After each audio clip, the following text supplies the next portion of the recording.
අපි දෙන්නත් දෙක ඇරලා බැලුවා මොකද මේ දුන්න ලියුම කියවලා බලන්න. ඒකේ තියෙනවා හොරා හොරා හොරා.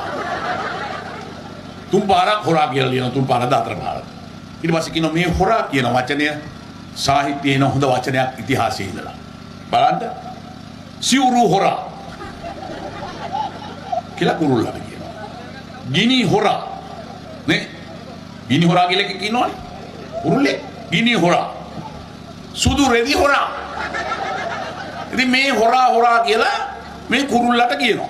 ඒකේ අනිත් පැත්තේ මෙහෙම ගහලා තියෙනවා මේ කුරුල්ලෝ කිසි දෙක ගිනි හොරකම් කළත් නැහැ, සිවුරු හොරකම් කළත් නැහැ, සුදු රෙදි හොරකම් කළත් නැහැ. නමුත් උඩ කියන්නේ සුදු රෙදි හොරා කියලා. හැබැයි ඒව එකක්වත් කරපො නැති කුරුල්ලා. එතනින් එහාට තවත් තියෙනවා ලියුමේ. ඊට පස්සේ ලියනවා හෝ වලින් එන වචනයක් කියන්නේ. හොඳම රාවලින් කියන්නේ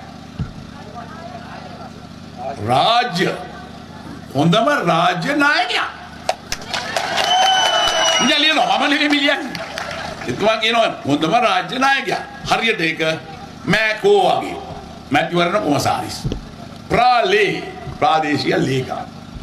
ඒ වගේ තමයි හොඳම රාජ්‍ය නායකයා.